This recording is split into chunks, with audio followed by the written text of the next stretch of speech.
You are looking at Julian's pronunciation guide, where we look at how to pronounce better some of the most mispronounced words in the world, like this other curious word. But how do you say what you're looking for today?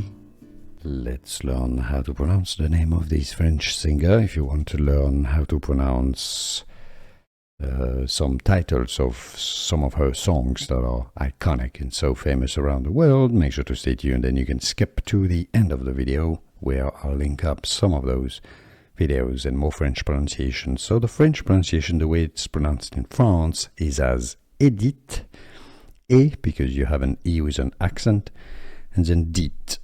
Okay, TH is pronounced just like a T, so you can consider the H silent. Édith Piaf.